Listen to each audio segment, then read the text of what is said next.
Tinatamad ako mag-vlog. Nandito na ako sa terminal kaso hindi ko alam kung saan yung entrance. Yung usual na entrance, hindi siya bumubukas. So, saan B? Saan mga B? Ay! Baka dito.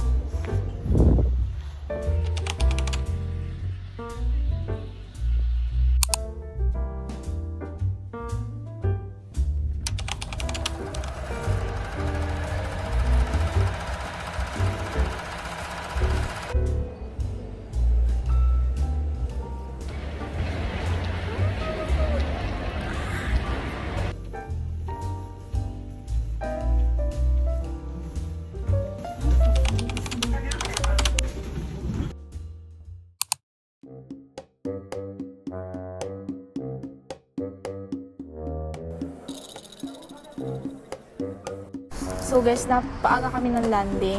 Pero okay na okay siya kasi taing-taing na ako.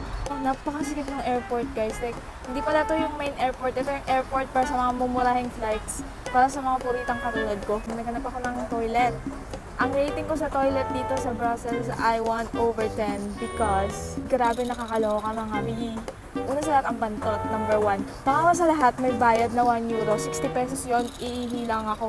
Ay, joke lang. Tatai lang yung tao. 60 pesos. Nakakaloka kayo, wala naman kayong bidet. May problema talaga sila kasi may nadaanan akong lalaki na nagwiwiwi sa tabi ng building. As in, sa wall ng building, nagwiwiwi siya in public. Kahit saan pumunta, girl, ang pangit. Ano na? Well, guys, nag-research ako, maganda yung city. Pero nasa side yata ako kung saan maraming kapanghihan. Maraming kapanghihan. Kailangan ko na malis.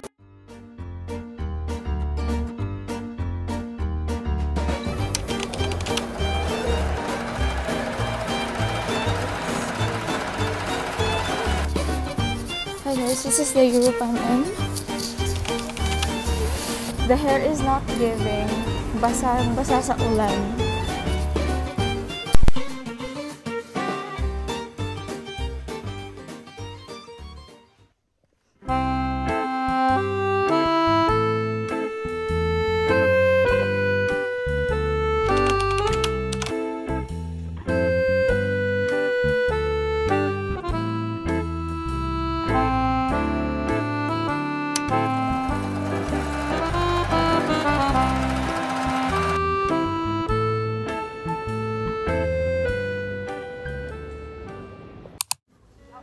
May mga 1 hour akong maghanap ng ATM. Kasi kailangan ko ng cash. Kasi, nung ginamit ko yung card ko before, sabi ko sa Jowa, libre kita ng beer, libre kita. Tapos naiwan pa ako din sa counter. Tapos, hindi gumana yung card. So, ayoko mapahiya ngayon. So, kailangan may cash ako. Kasi di ako sanay na may cash. So, nakalimutan ko. Ngayon, sobrang hirap maghanap ng ATM dito. Nakakaloka, mga P. Meron naman, makikita mo naman sa mapa. Pero, nakakaloka hanapin. Kala mo find the treasure. Ngayon, kakain na ako. Gutom na ako, my God. Ang hirap mag-Tagalog. Ang hirap din mag-English. Anyways.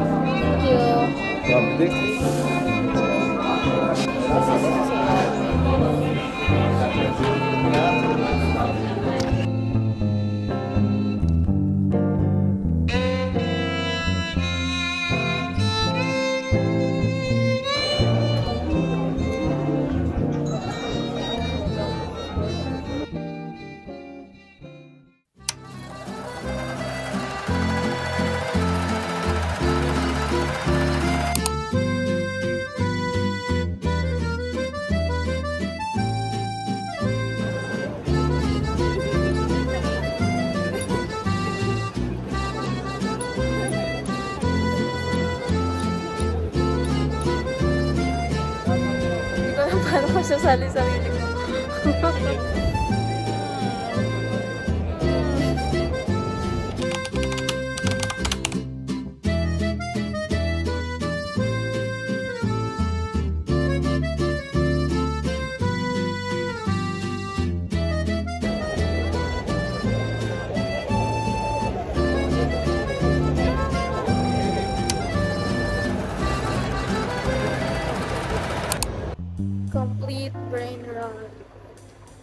I'm so tired. It's almost 1. I need to go back to the hostel because I have a concert to attend to tomorrow.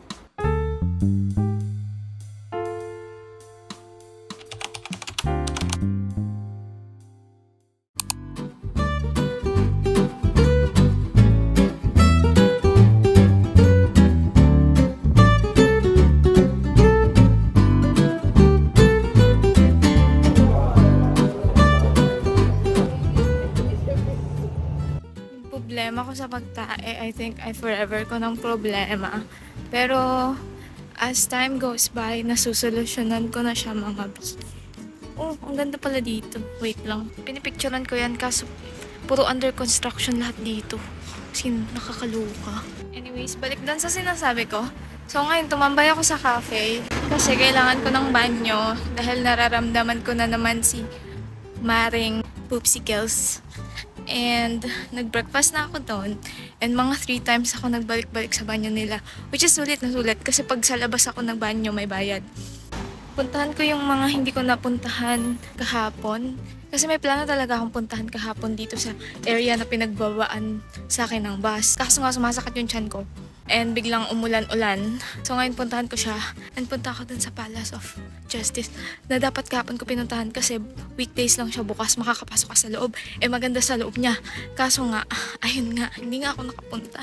So ngayon, Saturday na, hindi ako makapasok sa loob. Pero at least sa labas, man lang, mapicturean and makita ko. Ayun, may naglalakad na pigeon. Chill-chill lang siya. Naglalakad siya mag-isa eh. Takutin ko yan eh. Guys, may dala-dala akong malaking bag kasi hindi ako makita ng locker. Tapos, sobrang tsakatos ng bag as in, sobrang dungis niya. Kasi yung jowa ko, di naglinis ng bag sa jowa ko to. Anyways. Isa pa palang problema ko kanina, sobrang sakit ng ulo ko guys. Paggising ko, ang sakit-sakit. Hindi ko alam kung dahil naulanan ba ako kahapon or overstimulated ako kasi sobrang crowded dito. And ang liwanag, nasisilaw ako. Ang gulo, ang ingay. Hindi ko inakala na ganito ka-crowded dito. Anyways, may tao, hindi ako makapagsalita. Nahiya ako. I don't know how people take this like, this is normal. This is not normal. This is obviously crazy. This is a crazy architecture. Like, people used to do this. People used to make this. That's insane. Insane.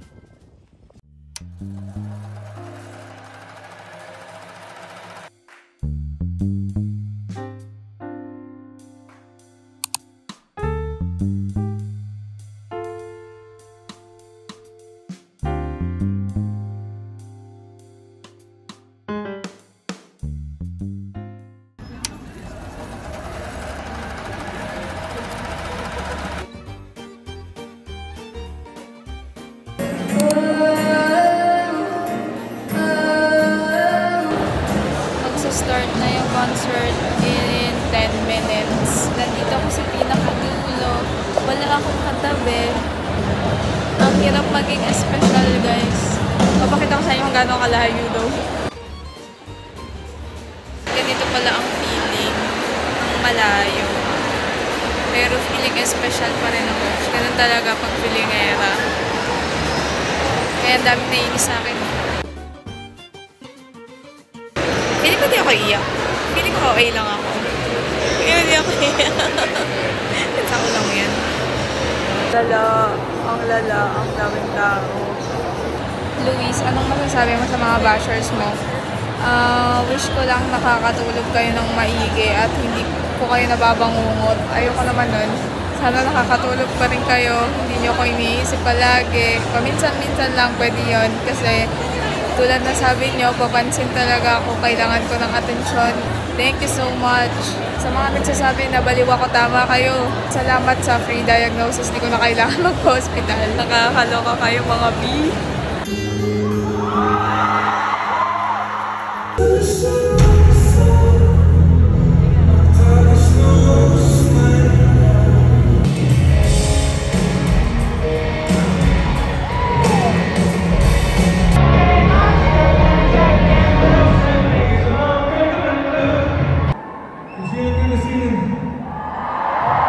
It's just an honor trophy when I got to open the hives.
1 a.m.